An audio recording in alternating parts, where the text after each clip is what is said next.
Good morning मित्रों, मैं Ayush Kumar Pandey RBS classes the Pariksha Guru के यूट्यूब चैनल पर मैं आपका स्वागत करता हूं। मित्रों, आप लोग के सामने स्क्रीन पर यूपी टेट, सी टेट और सुपर टेट की क्लासेस लगातार डेली आपके समक्ष जा रही हैं। तो मित्रों, आज हम एक नए सिद्धांत के साथ एकदम जोश भरे अंदाज में बहुत ही महत्वपूर्ण बातों को बहुत ही अच्छे तरीके से रखने जा रहा हूं। मित्रों, तो ध्यान दीजिएगा, आज हम लोग जो पढ़ने जा रहे हैं सिद्धांत, उस सिद्धांत का नाम है वाइगोत्स्की। तो आ जाइए, सब लोग जुड़िए और इस वाइगोत्स्की के सिद्धांत का आनंद लीजिए। बहुत ही मजेदार तरीके से आपको पढ़ाया जाएगा वाइगोत्स्की का सिद्धांत। अब ध्यान दीजिएगा, सबसे पहले हम लोग थोड़ी सी बात कर लेंगे, चर्चा करेंगे वाइगोत्स्की के बारे में कि वाइगोत्स्की किस तरीके के मनोवैज्ञानिक हैं और इन्होंने कैसे इस सिद्धांत को प्रतिपादित किया था। तो मित्रों ध्यान दीजिएगा, वाइगोत्स्की का जो जन्म है यह रूस में हुआ था और इनका पूरा नाम है लीव वाइगोत्स्की, जो रशियन मनोवैज्ञानिक हैं, रूस के रहने वाले हैं मित्रों। और इनका जन्म 19 नवंबर सन 1896 ईस्वी में स्क्रीन के सामने आपको दिखाई दे रहा है और इनकी मृत्यु 11 जून 1934 में इनकी मृत्यु हो जाती है मित्रों। तो यहाँ पे आप देख रहे हैं कि बहुत ही अल्प आयु में इनकी मृत्यु हो जाती है। लगभग ये 37 साल की अवस्था में बेचारे इनकी मृत्यु हो गई और ये परलोक से धार गए। और 34 साल में ही जो इन्होंने काम किया है वो बहुत ही बड़ा काम है मित्रों। अर्थात इनका जो सिद्धांत है सामाजिक सांस्कृतिक विकास का सिद्धांत, वो इन्होंने दिया है। अब ध्यान दीजिएगा, कुछ महत्वपूर्ण बातें, जैसे इनके सिद्धांत की बात अगर कर दे कि इनके सिद्धांत का नाम क्या है, तो इनका सिद्धांत है सामाजिक संरचना का सिद्धांत। और इसी के सिद्धांतों को सामाजिक सांस्कृतिक विकास का सिद्धांत भी कहा जाता है। अर्थात इनके दो सिद्धांत के नाम हैं, जिसे सामाजिक संरचना का सिद्धांत या सामाजिक सांस्कृतिक विकास का सिद्धांत कहा जाता है। थोड़ा सा इनके बारे में थोड़ा सा लिख दिया गया है, देखिएगा आपके सामने पीपीटी के माध्यम से सारी चीजें एकदम परफेक्ट तरीके से देखिएगा। जो लेव वाइगोत्स्की थे यह सोवियत संघ के मनोवैज्ञानिक थे तथा वाइगोत्स्की मंडल के नेता थे। उन्होंने मानव के सांस्कृतिक तथा जैव सामाजिक विकास का सिद्धांत दिया, जिसे सांस्कृतिक ऐतिहासिक मनोविज्ञान कहा जाता है। और इसी से प्रेरित होकर के मित्रों इन्होंने सामाजिक सांस्कृतिक विकास का सिद्धांत दिया है। तो यहाँ पर हम लोगों ने थोड़ा सा इनके जीवन परिचय से थोड़ी सी बातें हम लोगों ने की है। अब हम लोग बात करते हैं आगे। ध्यान दीजिएगा, अगले में पीपीटी में आपको मैं यहाँ पे एक पीपीटी दिखा रहा हूँ, जिसमें सबसे ऊपर लिखा हुआ है निर्मितवाद और यहाँ पे लिखा है सामाजिक निर्मितवाद और यहाँ पे संज्ञानात्मक निर्मितवाद। तो मित्रों याद रखिएगा कि जो सामाजिक निर्मितवाद है इसके जो जनक हैं, अब हम लोग यहीं से क्लास की स्टार्टिंग करते हैं कि जो सामाजिक निर्मितवाद है इसके जनक हैं लेव वाइगोत्स्की।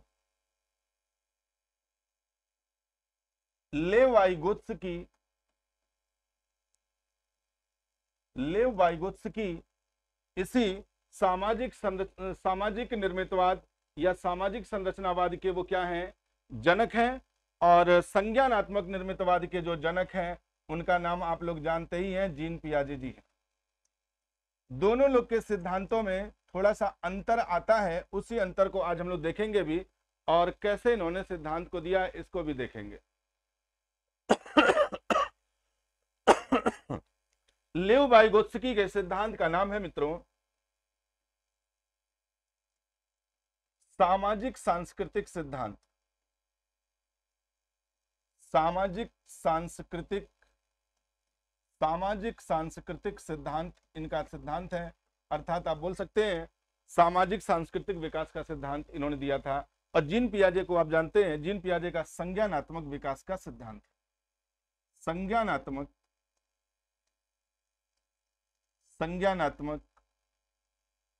विकास का सिद्धांत, संज्ञानात्मक विकास का सिद्धांत कहा जाता है। क्योंकि इन दोनों मनोवैज्ञानिकों ने कहा कि बच्चे ज्ञान की प्राप्ति खुद से करते हैं, ज्ञान का निर्माण खुद से करते हैं। किसने कहा? लेव वाइगोत्स्की ने भी कहा और जीन पियाजे ने कहा। लेकिन दोनों में मित्रों थोड़ा सा अंतर यहाँ पे ये है कि जीन पियाजे का कहना है कि बच्चा ज्ञान की जो प्राप्ति करता है वो अपने संज्ञान के आधार पर करता है। संज्ञान के आधार पर ये भी करते हैं लेकिन अंतर समझिएगा क्या है। जीन पियाजे का कहना है कि जो बच्चा ज्ञान की प्राप्ति करेगा वो संज्ञान के आधार पर करेगा, और संज्ञान का संबंध संवेदना से, संवेदना का संबंध हमारे ज्ञानेंद्रियों से है, और ज्ञानेंद्रियों का संबंध आंख, कान, नाक, जीभ, त्वचा से है। और त्वचा से संबंध का मतलब यहाँ पे ये है कि बच्चा ज्ञान की प्राप्ति खुद से करता है। तो खुद का मतलब ये होता है कि वो अपने पहले विचार से करता है, अपने विचार से करता है। विचार का सेंस ये है कि संज्ञान के द्वारा। लेव वाइगोत्स्की ये कहते हैं कि बच्चा यहाँ पे ज्ञान की प्राप्ति तो करता है, लेकिन कैसे करता है, तो करता है सामाजिक अंतःक्रिया के द्वारा करता है। किसके द्वारा करेगा? सामाजिक अंतःक्रिया के द्वारा ज्ञान की प्राप्ति करता है। यह किसने कहा है मित्रों? तो ये कहे हैं लेव वाइगोत्स्की महोदय ने। अब सामाजिक अंतःक्रिया का मतलब क्या होगा? सामाजिक अंतःक्रिया का मतलब होता है जब बच्चा ज्ञान की प्राप्ति अपने समाज के द्वारा करता हो, जब एक दूसरे से बातचीत करके करता हो। तो आपको ये बात समझ में आ रही होगी कि यहाँ पर इन्होंने भाषा को महत्व दिया है। किसको महत्व दिया है? भाषा को। क्योंकि बच्चा जब तक भाषा का प्रयोग नहीं करेगा तब तक वो सामाजिक अंतःक्रिया नहीं कर पाएगा। क्योंकि यहाँ पे जो भाषा प्रयोग करने का माध्यम होगा वो दो तरफा होगा, एक बोलने वाला भी हो, दूसरा सुनने वाला भी हो। लेकिन यहाँ पर जीन पियाजे महोदय ने कहा कि बच्चे में ज्ञान की प्राप्ति खुद से होगी, अपने विचार से होगी, अपने ज्ञानेंद्रिय के द्वारा होगी, आंख, कान, नाक, जीभ, त्वचा के आधार पर होगी। तो मित्रों ये बात आप यहाँ पे जान लीजिएगा। वाइगोत्स्की का जो सिद्धांत है, यह सिद्धांत निर्मितवाद, या इसी निर्मितवाद को आप रचनावाद भी कहते हैं, रचनावाद कहते हैं। और रचनावाद की दो शाखा है। पहली शाखा आपके सामने लिखी हुई है सामाजिक निर्मितवाद, और दूसरी शाखा है संज्ञानात्मक निर्मितवाद। तो सामाजिक निर्मितवाद के जनक कौन होंगे मित्रों? लेव वाइगोत्स्की होंगे। और संरचनात्मक संज्ञानात्मक निर्मितवाद के जनक कौन होंगे? जीन पियाजे होंगे। आप सभी लोगों को पता है कि जीन पियाजे के सिद्धांत का नाम है संज्ञानात्मक विकास का सिद्धांत, और लेव वाइगोत्स्की के सिद्धांत का नाम है सामाजिक सांस्कृतिक विकास का सिद्धांत। तो यहां पर हम लोगों ने इतनी बात देखी है मित्रों। अब हम लोग आगे बढ़ते हैं। ध्यान दीजिएगा कि जब हम लोग आगे बढ़ेंगे तो इसमें इन्होंने क्या कहा है, इसको भी देख लेते हैं। अब देखिएगा, वाइगोत्स्की ये कहते हैं कि बच्चों में जो भाषा का विकास होता है, या बालक के अंदर जो भी विकास होता है, सामाजिक अंतःक्रिया के द्वारा होगा, संस्कृति के द्वारा होगा, और भाषा के द्वारा होगा। चूंकि मैंने पहले ही बता दिया था कि जीन पियाजे ज्ञान की प्राप्ति संज्ञान के आधार पर मानते हैं, तो वाइगोत्स्की भाषा, संस्कृति और अंतःक्रिया के द्वारा मानते हैं। सोशल इंटरेक्शन का मतलब यहाँ पे ये है कि जब बच्चा समाज से कोई ज्ञान प्राप्त करता है तो उस ज्ञान को हम सामाजिक अंतःक्रिया करते हैं। अपने समाज से, अपने परिवार से बातचीत करके भाषा का ज्ञान की प्राप्ति होगी, तो उसे हम क्या बोलते हैं? सामाजिक अंतःक्रिया।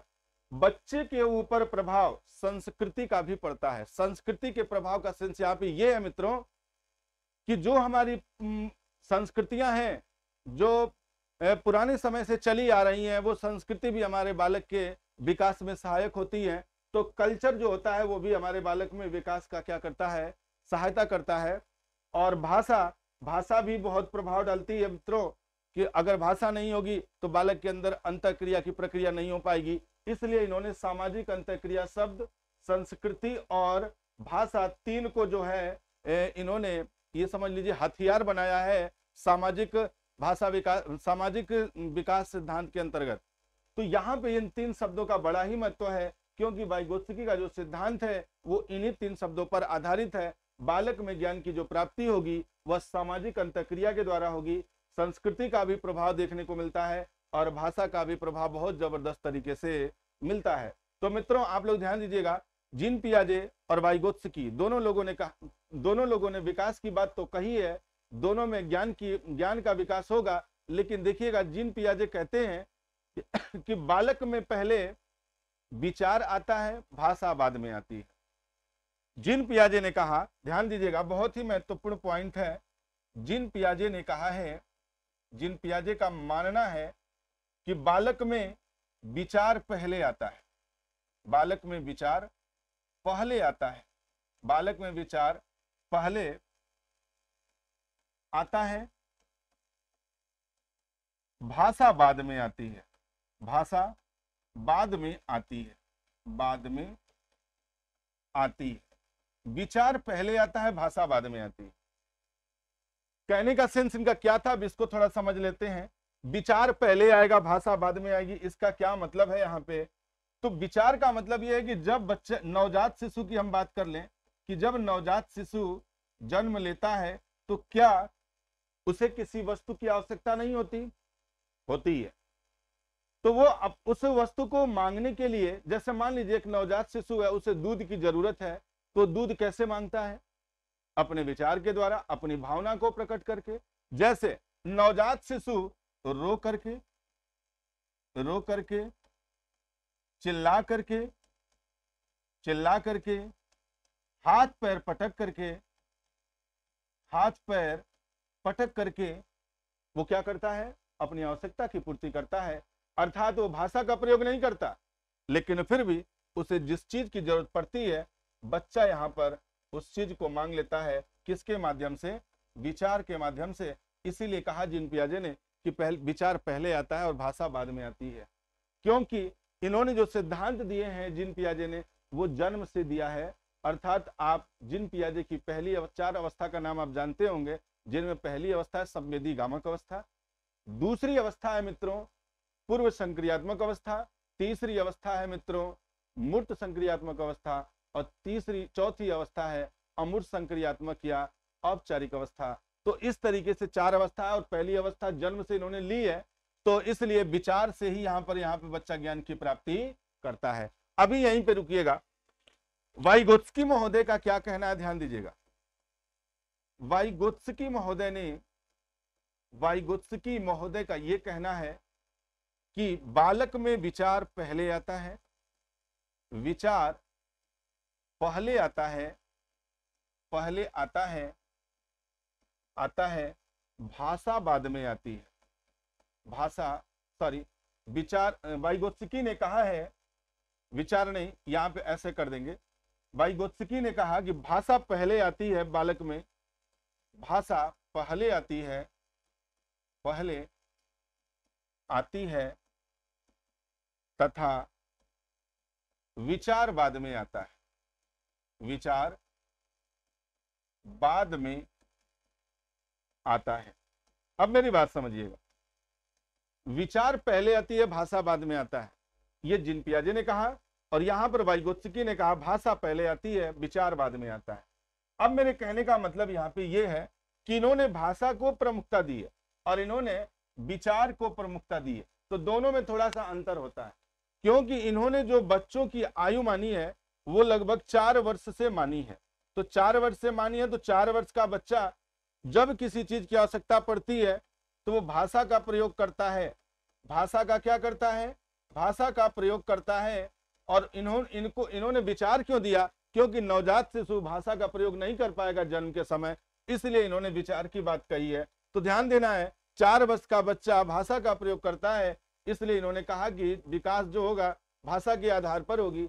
और जब 4 साल के बच्चे को आप लोग देखते ही होंगे कि वो घर के सभी सदस्यों से बात भी करना शुरू कर देता है, अगल बगल के लोगों से हालचाल भी करना शुरू कर देता है, धीरे धीरे बच्चे के अंदर थोड़ी बहुत नैतिकता भी विकसित होने लगती है। तो ये सब जो बातें होती हैं वो 4 साल के बाद शुरू हो जाती हैं। तो वाइगोत्स्की ने कहा कि पहले बालक के अंदर भाषा आती है, विचार बाद में आता है।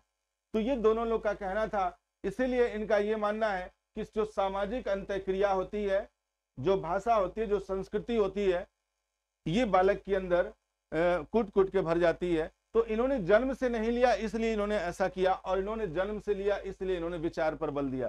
तो दोनों की बातों को यहाँ पर हम लोगों ने देखा है। अब देखिएगा मित्रों, मुझे उम्मीद है कि ये बात चीज आप लोगों को समझ में आ रही होगी। अब हम लोग बात करते हैं अगले पॉइंट पर। देखिएगा अगला पॉइंट ये हमारा वाइगोत्स्की का सिद्धांत। अब कुछ देखिएगा सम अदर इंपॉर्टेंट टर्म्स हैं, कुछ ऐसे टर्म हैं जो इन्होंने प्रयोग किए हैं अपने सिद्धांत में। कौन कौन सा टर्म प्रयोग किया है? तो सबसे पहले टर्म इन्होंने प्रयोग किया ZPD, दूसरा इन्होंने किया है MKO, तीसरा किया है स्कैफोल्डिंग। अब मेरी बात समझिएगा, ZPD का सबसे पहले तो फुल फॉर्म आपके एग्जाम में पूछा जाता है कि ZPD का फुल फॉर्म क्या होता है? Zone of proximal development. MKO का फुल फॉर्म क्या होता है? मोर नॉलेजेबल अदर होता है, मोर नॉलेजेबल अदर होता है। और स्कैप फोल्डिंग का मतलब होता है सहारा देने वाला। अब मित्रों ध्यान दीजिएगा, जेडपीडी को हिंदी में निकटस्थ विकास क्षेत्र कहते हैं। निकटस्थ विकास क्षेत्र कहा जाता है। क्या बोलते हैं? निकटस्थ विकास क्षेत्र कहते हैं। किसको कहते हैं? जेडपीडी को हिंदी में बोलते हैं। अब मोर नॉलेजेबल अदर को हिंदी में क्या बोलेंगे मित्रों? तो मोर नॉलेजेबल अदर को बोलेंगे ज्यादा ज्ञानी दूसरा। ज्यादा ज्ञानी दूसरा, ज्यादा ज्ञानी दूसरा, मोर नॉलेजेबल अदर। और स्कैप फोल्डिंग का मतलब हिंदी में क्या होता है? सहारा देने वाला। सहारा देने वाला, स्कैप फोल्डिंग का मतलब होता है सहारा देने वाला। अब ध्यान दीजिएगा, इन्होंने चूंकि चाहे वाइगोत्स्की हो चाहे जीन पियाजे हो, दोनों लोगों ने बालकों पर ही अपने सिद्धांत प्रस्तुत किए हैं। तो जेडपीडी का मतलब क्या होता है? निकटस्थ विकास क्षेत्र, मतलब विकास जो भी करना है उसके नजदीक बालक पहुंच गया हो। निकटस्थ विकास क्षेत्र मतलब जो भी बालक विकास करने वाला हो इसके नजदीक पहुंच गया हो। आगे स्लाइड में मैं आपको बताऊंगा कि निकटस्थ विकास का मतलब क्या होता है, फिगर के माध्यम से मैं आपको बताऊंगा। जैसे कोई बच्चा क से कबूतर बना रहा हो, क से कबूतर बना रहा हो और वो बनाने में केवल अभी गोली पाई बना पाता हो, और गोली पाई के बाद वो डंडा भी लगा लेता हो, लेकिन उसे सूंड लटकाना अभी नहीं आ रहा है। तो वो क्या है? विकास तो कर रहा है लेकिन विकास के नजदीक है। मित्रों इस बात को ध्यान दीजिएगा, ये होता है ZPD, zone of proximal development. एक बच्चा साइकिल चलाना सीख रहा है और चलाते चलाते गिर जा रहा है, लेकिन यह है कि अगर उसे कोशिश कराई जाए तो वो सीख जाएगा, नजदीक उसके पहुंच गया है। तो इसी प्रक्रिया को जेडपीडी बोलते हैं, या क्या बोलते हैं इसको? निकटस्थ विकास क्षेत्र बोलते हैं। अब देखिएगा, MKO मोर नॉलेजेबल अदर, ज्यादा ज्ञानी दूसरा। मोर नॉलेजेबल अदर का मतलब ये होता है कि बालक उसी से सीखना ज्यादा पसंद करता है जिसको उस बालक से अधिक ज्ञान होता है, इसीलिए इसको इन्होंने अपने सिद्धांत में रखा। और यहां पे एक बात ये भी कि बच्चा सामाजिक अंतःक्रिया उसी से करेगा जिसको वो जानता है कि ये हमसे ज्यादा जानकार है।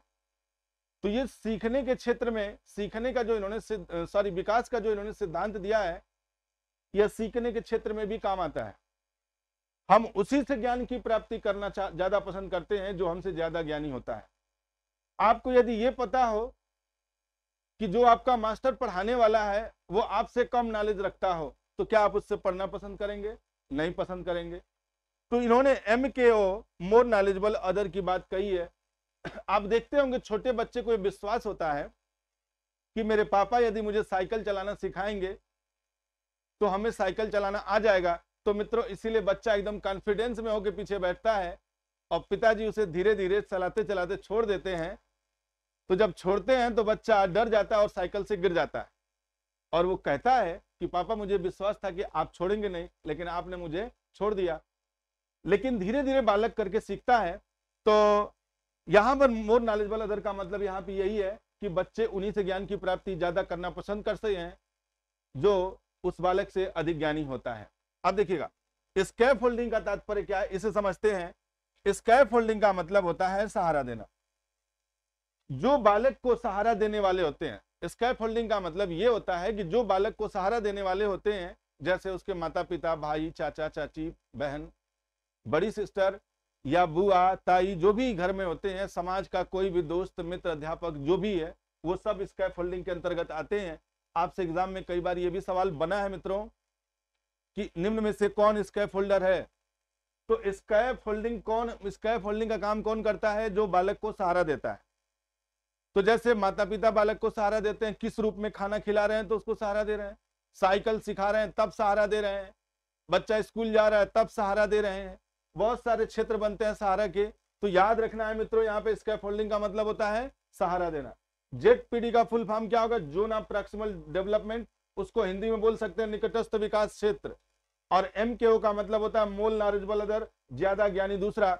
इस चीज को हम लोग मित्रों थोड़ा सा एक बार और भी थोड़ा इस पे हम लोग देखेंगे इसको हम मिटा देते हैं और थोड़ा सा और साफ तरीके से आपको एक चीज और बता देना चाहता हूं कि वाइगोत्स्की महोदय ने बालक के विकास के स्तर को दो भागों में विभाजित भी किया है मित्रों, और उस विकास के स्तर को जो विभाजित किया है उसको उन्होंने दो भागों में विभाजित भी किया है। तो उस पर थोड़ा सा चर्चा हम लोग कर लेते हैं। देखिएगा, फिर से हम लोग उस पर भी चर्चा करेंगे। बालक के विकास को ध्यान दीजिएगा, बालक के विकास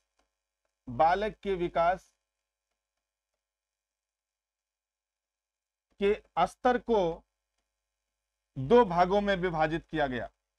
पहला एक है वास्तविक विकास स्तर, वास्तविक विकास स्तर, और दूसरा है संभावित विकास स्तर, संभावित विकास स्तर।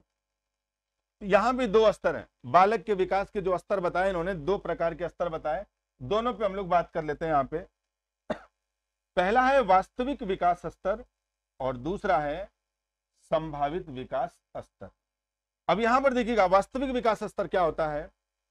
ये वे बालक होते हैं, मैं पहले की बात कर रहा हूं कि जो वास्तविक विकास स्तर होता है ये वे बालक होते हैं जिनको अपनी समस्या या कोई कार्य करने में किसी का सहारा नहीं लेना पड़ता है, अर्थात उनको स्कैफोल्डर की जरूरत नहीं पड़ती है। इन्होंने कहा कि ये वे बालक हैं, वे बालक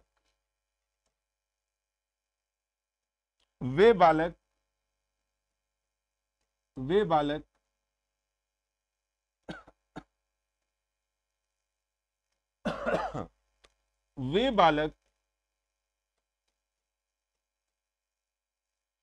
जिसे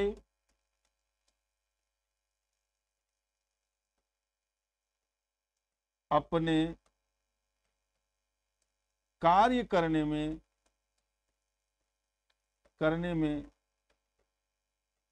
किसी का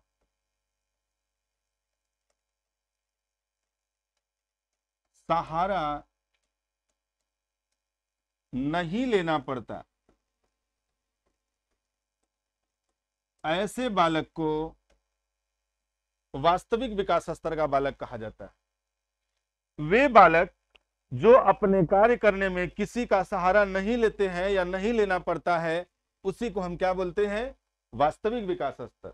अब ध्यान दीजिएगा, संभावित विकास स्तर किसे बोलते हैं? वे बालक जिसे अपने कार्य को पूरा करने में, अपने कार्य को पूरा करने में किसी का सहारा लेना पड़ता हो,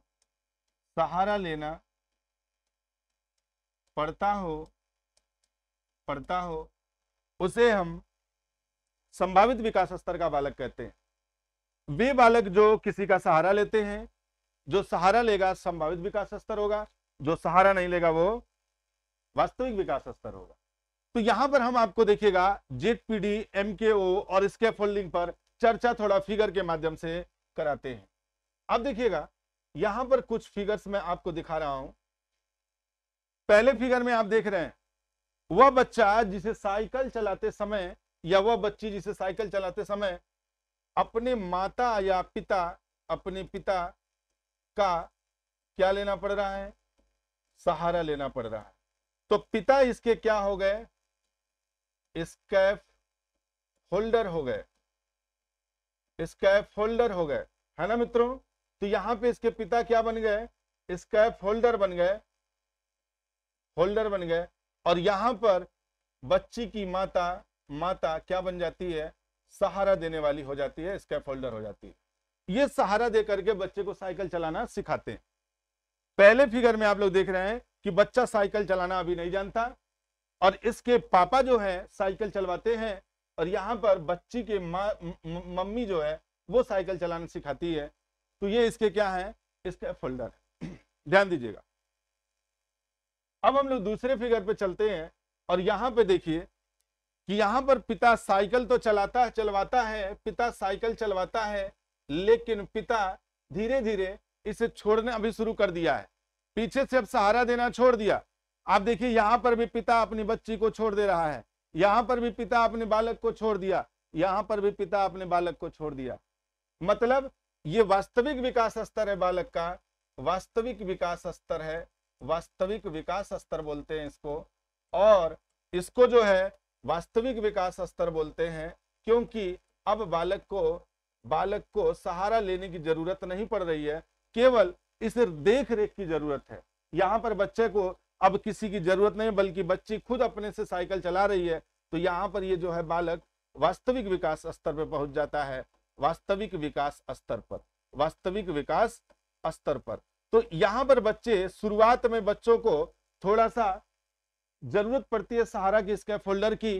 तो जो उसके माता पिता होते हैं मित्रों, वो उसके क्या होते हैं, स्कैफोल्डर होते हैं। लेकिन धीरे धीरे वही बच्चा धीरे धीरे जब विकास करता है तो वही वास्तविक विकास स्तर का बालक हो जाता है। इसीलिए मैंने आपको यहाँ पे ये फिगर के माध्यम से समझाया है। पहले देखिए बच्चे को सहारा की जरूरत है, सहारा से चलाता है, और दूसरे फिगर में आप देखिए सहारा की जरूरत यहाँ पे नहीं पड़ती है। अब यहाँ पर एक चीज और समझिएगा, यहाँ पे ZPD लिखा गया है।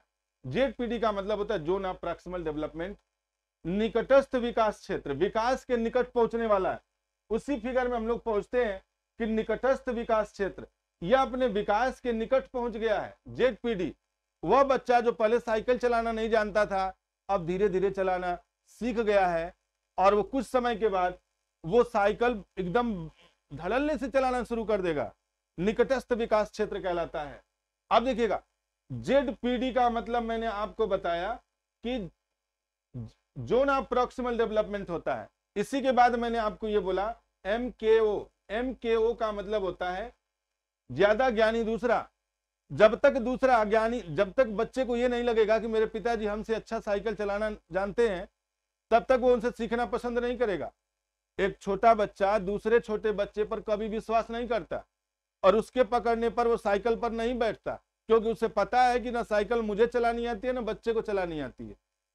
इसलिए वो अपने से ज्यादा ज्ञानी को खोजता है और कहता है कि पिताजी आप मेरी साइकिल को पकड़ो और तब मैं साइकिल पे बैठूंगा, क्योंकि दूसरा कोई पकड़ेगा तो हो सकता है मैं गिर जाऊं।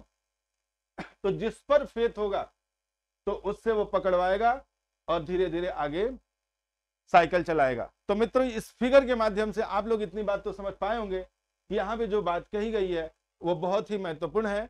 अब यहाँ पर हम लोग स्कैफोल्डिंग देख लिए, निकटस्थ विकास क्षेत्र देख लिए, और यहाँ पर जो बालक यहाँ पर विकास की प्रक्रिया जो इसमें संपन्न होती है बालक के अंदर, वो किसके द्वारा होती है, सामाजिक अंतःक्रिया के द्वारा होती है। तो यहाँ पर एक बार फिर से हम लोग देख लेते हैं कि जो वाइगोत्स्की का सिद्धांत है मित्रों, यह निर्मितवाद अर्थात संरचनावाद के दो उपभागों से निकली है। एक सामाजिक निर्मितवाद है और दूसरा संज्ञानात्मक निर्मितवाद है। सामाजिक निर्मितवाद के जनक लेव वाइगोत्स्की हैं, और जिन्होंने जो सिद्धांत दिया उसका नाम है सामाजिक सांस्कृतिक विकास का सिद्धांत। और संज्ञानात्मक निर्मितवाद जीन पियाजे का है, जिन्होंने संज्ञानात्मक विकास का सिद्धांत दिया है। और इन्होंने ये बोला था कि बच्चे खुद से ज्ञान की प्राप्ति करते हैं, और ज्ञान की जो प्राप्ति होती है वो विचार के माध्यम से होती है। और इन्होंने किसको दिया, भाषा को दिया, अंतःक्रिया को दिया और संस्कृति को दिया, कि अंतःक्रिया, भाषा और संस्कृति को दिया था कि इसके माध्यम से बालक में भाषा के विकास होते हैं। यहाँ पर ये बात हुई थी। और दूसरे पॉइंट पर आकर के कुछ फैक्ट की बात हुई थी यहाँ पर, कि वाइगोत्स्की जी का जन्म कहाँ हुआ है, रूस में हुआ है। ये रशियन मनोवैज्ञानिक है, और 37 साल की अल्पायु में इनकी मृत्यु हो जाती है। सामाजिक संरचना का सिद्धांत इन्होंने दिया है, सामाजिक सांस्कृतिक विकास का सिद्धांत इन्होंने दिया। ये दो इनके सिद्धांत के नाम है मित्रों, ध्यान देना है। और सोवियत संघ के मनोवैज्ञानिक थे तथा वाइगोत्स्की मंडल के नेता थे, ये भी याद रखिएगा। वाइगोत्स्की मंडल के नेता भी ये थे, और इन्होंने मानव के सांस्कृतिक तथा जैव सामाजिक विकास का सिद्धांत दिया, जिसे सांस्कृतिक ऐतिहासिक मनोविज्ञान कहा जाता है। तो इसमें इन्होंने काम किया है। और यहाँ पर फिर अगली बात मैंने आपको महत्वपूर्ण बातों में ये बताया था कि सामाजिक अंतःक्रिया इनके सिद्धांत का महत्वपूर्ण बिंदु है, जिससे बाल ज्ञान की प्राप्ति करता है, अपने ज्ञान में विकास करता है। मित्रों, यहाँ पर ज्ञान की वृद्धि अंतःक्रिया के द्वारा होगी, जिस पर संस्कृति का भी प्रभाव पड़ता है। मित्रों, यहाँ पे प्रभाव किसका पड़ेगा? संस्कृति का पड़ेगा। और यहाँ पे भाषा, जो लैंग्वेज है, लैंग्वेज का भी बहुत ही महत्वपूर्ण यहाँ पर जो है असर आता है, क्योंकि बच्चा जब अंतःक्रिया करेगा तो उसमें भाषा का ही प्रयोग करेगा। मित्रों, यहाँ भाषा भी एक महत्वपूर्ण रूप साबित करती है। और उसके बाद हम लोगों ने आपको एक कुछ प्रमुख शब्दावली की बात की, इंपॉर्टेंट टर्म्स की बात हुई थी कि वो कौन कौन से टर्म हैं। तो पहला जेडपीडी है, जिसको आप बोलते हैं कि zone of proximal development. Zone of proximal development वो प्रक्रिया होती है, वास्तविक विकास स्तर और संभावित विकास स्तर के मध्य का जो अंतर होता है, जो गैप होता है, उसी को हम जेडपीडी बोलते हैं। वास्तविक विकास स्तर और संभावित विकास स्तर, या संभावित विकास स्तर और वास्तविक विकास स्तर के मध्य का जो अंतर है, जो गैप है, उसी को हम जेडपीडी बोलते हैं। बच्चा यहाँ पर अभी देखिएगा संभावित है, किसी को सहारा की जरूरत है। यहाँ पे बच्चे को किसकी जरूरत है? सहारा की जरूरत है। और यहाँ पर बच्चे को सहारा की जरूरत नहीं है, सहारा नहीं चाहिए बच्चे को। यहाँ पर बच्चा खुद से ज्ञान की प्राप्ति अब करेगा, क्योंकि बच्चा क्या हो गया है? बड़ा हो गया है और कुछ चीजें धीरे धीरे अपने से ज्ञान अर्जन कर रहा है यहाँ पे। तो मित्रों, यहाँ पे सहारा की जरूरत है, यहाँ पे सहारा की जरूरत नहीं है। दोनों के मध्य के अंतर को जेडपीडी कहते हैं। इस बात को याद रखिएगा। फुल फॉर्म कई बार हिंदी में भी पूछ लिया गया और इंग्लिश में भी। जोन ऑफ प्रॉक्सिमल डेवलपमेंट, निकटस्थ विकास क्षेत्र बोलते हैं। क्या बोलते हैं? निकटस्थ विकास क्षेत्र। वास्तविक बालक संभावित बालक के मध्य के गैप को हम क्या बोलेंगे? जेडपीडी बोलते हैं। इसको भी याद रखना है। MKO, more knowledgeable other. MKO more knowledgeable other होता है ज्यादा ज्ञानी दूसरा। बालक अंतःक्रिया उसी से करेगा, बालक सामाजिक अंतःक्रिया उसी से करेगा जिसको ये समझेगा कि वो मुझसे ज्यादा जानता है। अर्थात मैंने आपको बहुत सारे उदाहरण बताए MKO पर और जेडपीडी पर और स्कैफोल्डिंग पर, कि बच्चा उसी से सीखता है जिसको बच्चा जानता है कि वो हमसे ज्यादा ज्ञानी होंगे। और तीसरा स्कैफोल्डिंग। स्कैफोल्डिंग का मतलब भी होता है सहारा देना। यहाँ पर बच्चा को जो सहारा देता है वो स्कैफोल्डर कहलाता है। चाहे उसके माता पिता हो, चाहे उसके भाई बहन हो, चाहे कोई भी हो, स्कैफोल्डर कहलाएगा। और लास्ट में एक बार फिर से हमने फिगर को आपको फिर से हम दिखा देते हैं। यहाँ पर देखिएगा, ये बच्चे जो है, अब पूछा जाए कैसे बच्चे हैं, तो आप बोलेंगे ये संभावित बालक हैं। अब ये बच्चे विकास कर रहे हैं और इनको MKO की जरूरत है, मतलब ज्यादा नॉलेज दूसरा। यहाँ पर इसके पिता जो है इस बच्चे से ज्यादा अच्छा साइकिल चलाना जानते हैं, इसलिए बच्चा अपने पिता और माता पर विश्वास करता है। मित्रों, यहाँ पर भी वही हाल है कि बच्चा को ये विश्वास है कि हमारे पिता हमको गिरने नहीं देंगे। ये संभावित बालक हैं और इनके जो पिता हैं ये MKO हैं, अर्थात ज्ञाना ज्ञानी दूसरे हैं। दूसरे फिगर में आपको दिखा दूं कि यहाँ पर एक बच्चा साइकिल चलाता है और उसके फादर धीरे से उसकी साइकिल छोड़ देते हैं कि बेटा आप धीरे धीरे तुम चलाओ। तो यहाँ पे बच्चा वास्तविक विकास स्तर बन जाता है। और इसके जो पिता होते हैं यहाँ पे MKO तो है ही है, क्योंकि ज्यादा ज्ञानी है उससे और इससे अच्छा साइकिल चलाना भी जानते हैं। वही हाल यहाँ पर भी, धीरे साइकिल छोड़ दिया, यहाँ पर भी छोड़ दिया। तो यहाँ पे जो है वास्तविक विकास स्तर दिख रहा है। अर्थात वास्तविक विकास स्तर का मतलब होता है, वास्तविक विकास स्तर का मतलब जिसमें सहारा की जरूरत न पड़े। अर्थात जब बच्चा कोई कार्य अपने से करने लगता है या ज्यादा ज्ञानी दूसरे की जरूरत नहीं पड़ती है, खुद करने लगा, इसका मतलब वहां पे बच्चे में विकास हो गया। और यही सिद्धांत वाइगोत्स्की महोदय ने दिया है। मित्रों, बहुत ही शानदार तरीके से आपको समझाने की कोशिश की गई है मित्रों। और यहाँ पर आप देख रहे हैं कि जो भी वीडियो चल रही है उसमें बहुत ही अच्छे तरीके से PPT बना करके समझाने की कोशिश की जा रही है मित्रों। तो इस पे बहुत सारे सवाल बनते हैं। हाँ, एक चीज और, सवाल कहाँ से बना है इसको भी थोड़ा दिखा देते हैं आपको। कि अब देखिएगा, सवाल यहाँ से बना कि ये कहाँ के रहने वाले हैं, तो ये रहने वाले रूस के हैं, रशियन मनोवैज्ञानिक हैं। ये कहाँ के रहने वाले हैं? रूस के। यहाँ से सवाल बना हुआ है। लेव वाइगोत्स्की के सिद्धांत का कई बार नाम पूछ लिया गया कि नाम क्या है, तो सामाजिक सांस्कृतिक विकास का सिद्धांत, यही नाम कई बार पूछा गया है, तो इस नाम को याद रखिएगा। अब उसके बाद दूसरा सवाल मैंने आपको बताया। तीसरा सवाल देखिए यहां से बना है, क्या बना, किस बालक भाषा का विकास किसके द्वारा करते हैं, तो भाषा का विकास बच्चे में या बालक में विकास किसके द्वारा होता है, तो यहाँ पर सामाजिक अंतःक्रिया के द्वारा। एक बार संस्कृति भी ऑप्शन में सही माना गया था कि बालक में विकास की प्रक्रिया किसके माध्यम से होती है, तो संस्कृत से भी होती है। भाषा भी कई बार आपके एग्जाम में सवाल बने हैं, ज्यादातर यूपी टेट में सवाल जो है इनसे बने हुए हैं और सी टेट में सवाल बने हैं, तो याद रखिएगा यहाँ सवाल बना हुआ है।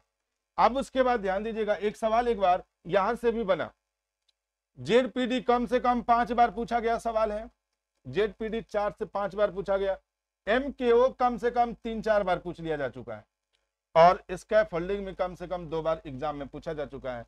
तो मित्रों इन सब तथ्यों के साथ मैं अपनी वाणी को विराम करता हूं। अगर वीडियो अच्छी लगे तो लाइक करें, शेयर करें और सब्सक्राइब करें। आज की वीडियो में इतना ही रहेगा। बहुत बहुत धन्यवाद। नमस्कार। जय हिंद, जय भारत।